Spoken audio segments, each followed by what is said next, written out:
There'll come a time for the Jewish community to analyze all the reasons that prompted Israel's attack on Iran's nuclear facilities last night and its results.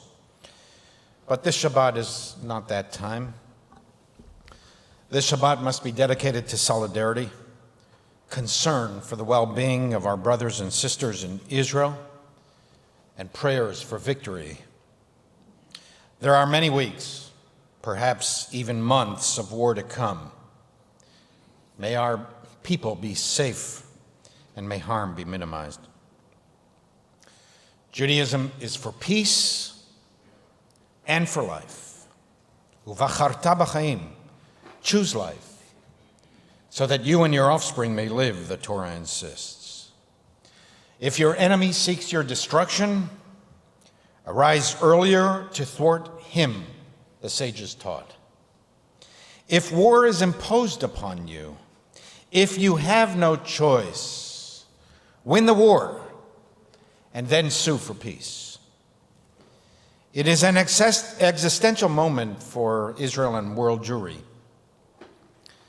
The culmination of 2 decades of anxiety and preparations against an enemy that stated day and night its intentions to destroy the Jewish state.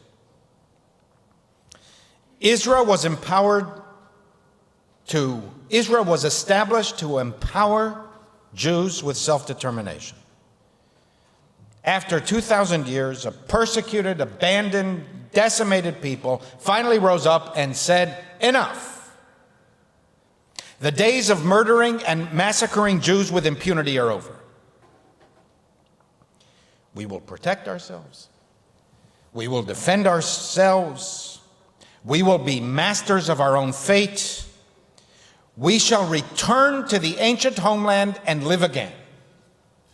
In the words of the prophet Ezekiel, "Vayomer Elai yinaveh la'atzamot ha'eleh."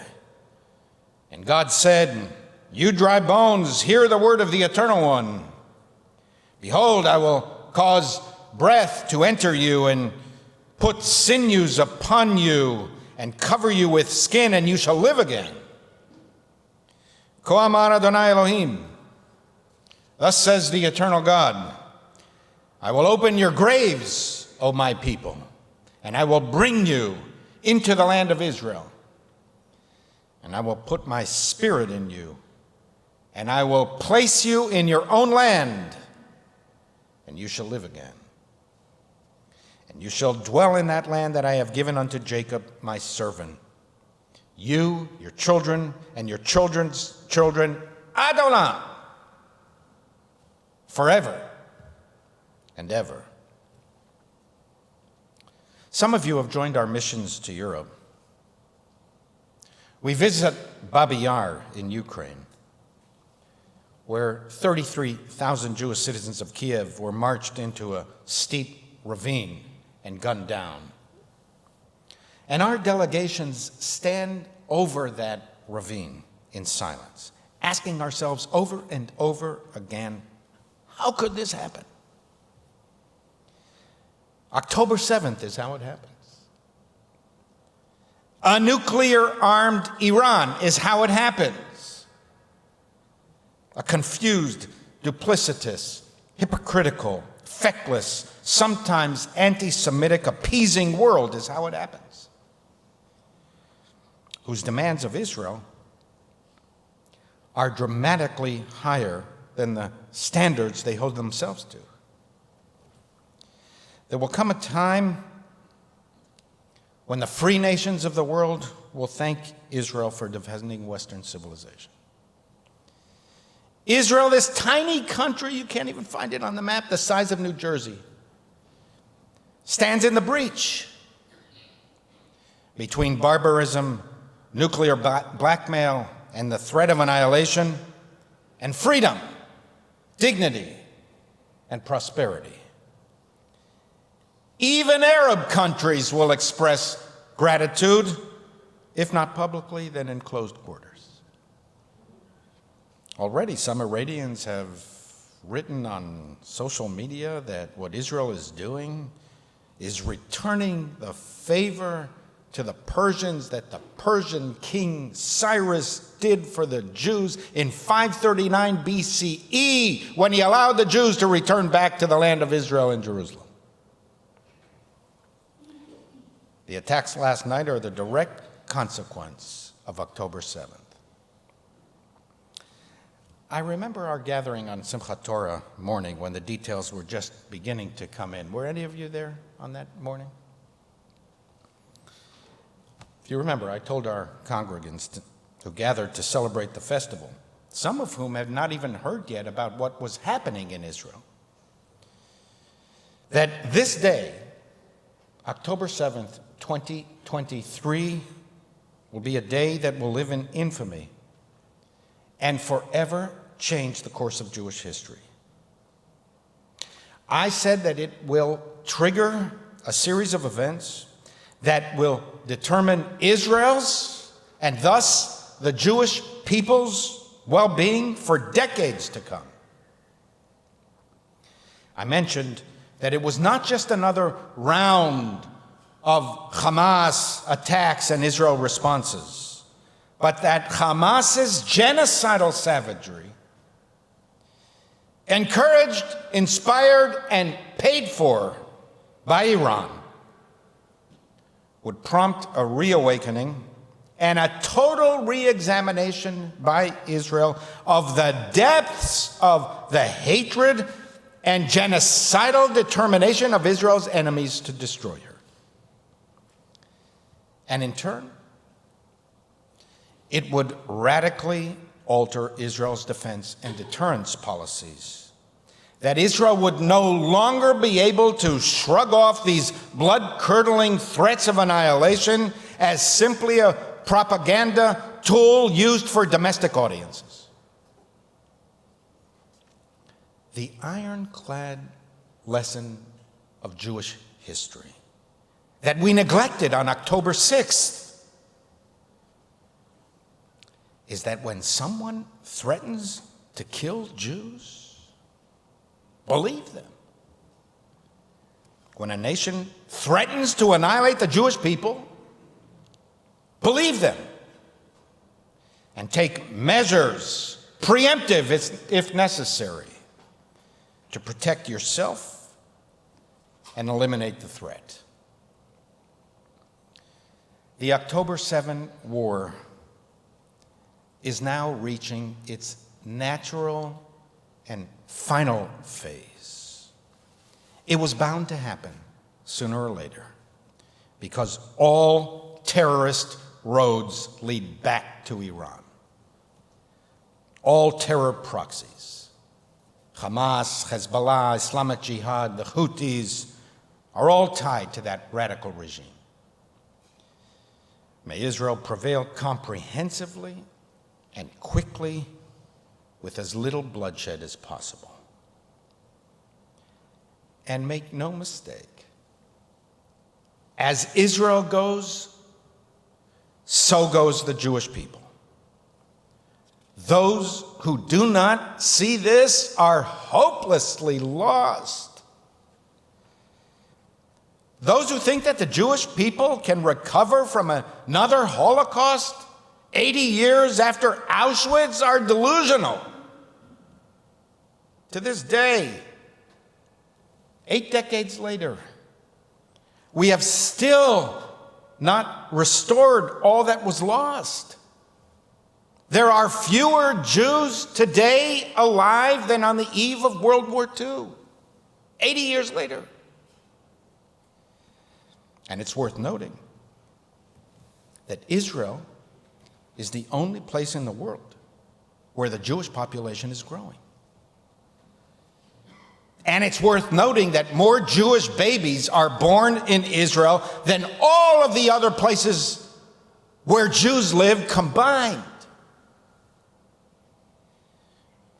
Those who assert with confidence that it is Israel that is a threat to world Jewry, that Bibi is a threat to world Jewry, rather than the opposite, that Israel is the Jewish people's safeguard and guarantee of survival are just plain wrong. It's easier to sit in a newsroom or on a quad 6,000 miles away and churn out provocative, arrogant, and ignorant statements than to have a bullseye planted on your back from the most vicious fundamentalist forces in the world. With all due respect to the learned opinion writers, I trust Israelis more than Western polemicists to know what is good for Israel's security. It's not the Iranian people, it's the regime. It's hard to believe today, but before 1979, Israel and Iran were allies. They could be so again. And Iran could be restored to the good graces of the family of the civilized nations of the world. Once the Iranian people rise up and that cursed regime falls. We gather today to find comfort and consolation in and through each other. I'm grateful to you that you simply showed up. It's important for Jews and all good people just to show up. Showing up is one answer to the question, what can I do? Do not cower. Do not quail. Do not quake. Do not cringe. Do your part in this, the defining moral struggle of our times. Take pride in this gem of a country that our people has built. It's a miracle of unparalleled accomplishment. Take pride in the otherworldly military and high-tech genius of Israelis. Their courage, creativity, ingenuity, resourcefulness, and imagination. What the IDF pulled off in the last 24 hours stunned the world and the most advanced militaries in the entire planet. No one could have done what the Israelis did. And may the inspiration coming from Zion radiate to you. And may it stiffen the backbone of the world's Jews and Western civilization itself. I hope that this painful period in Jewish life reawakens and reinforces what Israel and Judaism mean to you. I hope that you will recommit to our heritage and renew your understanding of the preciousness of your inheritance, the gift of generations whose hardships were greater than ours and whose determination and steadfastness bequeathed Judaism to you, placing it in your laps. Shalu Shalom Yerushalayim. Pray for the peace of Jerusalem. May those who love you be secure. May there be peace within your walls and security within your towers. For the sake of my people, I will say, peace be upon you. Keep the faith. We are not the first Jews, only the latest Jews. We have seen all this before many times. We are part of a 3,000-year-old civilization, often despised, always small, but great in so many ways. We are a resilient and courageous people. We are optimistic. We invest in the future. We are productive and involved in society. There is no force more powerful in the world than the united spirit of the Jewish people in urgent times. It broke the will of Pharaoh,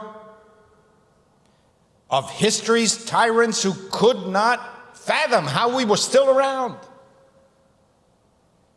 And it will eventually break the will of Israel's contemporaries' enemies. Until that day, there is no alternative but to fight back. I wish with all my heart that it was not so. We will overcome. We will prevail. The Jewish people lives. Am Yisrael Chai. Ad bli dai. The Jewish people lives forever.